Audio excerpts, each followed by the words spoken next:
As a successful entrepreneur and financial expert, one of the questions I get asked most often is how much money do you need to start a business? And my answer is always the same. It depends.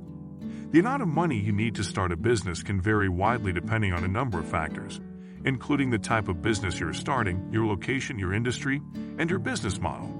However, there are a few key expenses that most businesses will need to cover. First and foremost, you'll need to cover your startup costs. This can include everything from legal fees and permits to equipment and inventory. Depending on your industry, your startup costs can range from a few $1,000s to several $100,000. Next, you'll need to cover your ongoing expenses. This includes everything from rent and utilities to payroll and marketing. Ongoing expenses can be a major drain on your cash flow, especially in the early days of your business, so it's important to have a solid plan in place to manage your expenses. So how much money do you need to cover your startup costs and ongoing expenses? Again, it depends on your business. However, as a general rule of thumb, you should have enough cash on hand to cover at least 6 months of expenses. This will give you enough time to get your business up and running and start generating revenue without worrying about running out of cash.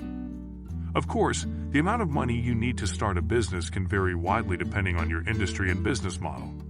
For example, a service-based business like consulting or coaching may have lower startup costs than a product-based business like manufacturing or retail.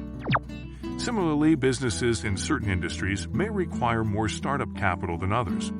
For example, a tech startup may require significant investment in research and development, while a restaurant may require significant investment in equipment and supplies.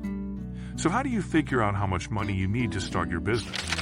The best way is to create a detailed business plan that outlines your startup costs, ongoing expenses, and revenue projections. This will help you determine how much money you need to start your business and when you can expect to break even. In addition to your business plan, there are a few other factors you should consider when determining how much money you need to start a business. These include your personal financial situation, your risk tolerance, and your access to financing. If you have a significant amount of savings and a low risk tolerance, you may be able to start your business with less money. However, if you have limited savings and high risk tolerance, you may need to seek out financing options like loans, grants, or venture capital. In conclusion, there's no one-size-fits-all answer to the question of how much money you need to start a business. However, by creating a detailed business plan, considering your personal financial situation and risk tolerance, and exploring financing options, you can determine the right amount of capital to start and grow your business. Remember, starting a business is a risk, but with careful planning and smart financial management, it can be a rewarding and profitable venture.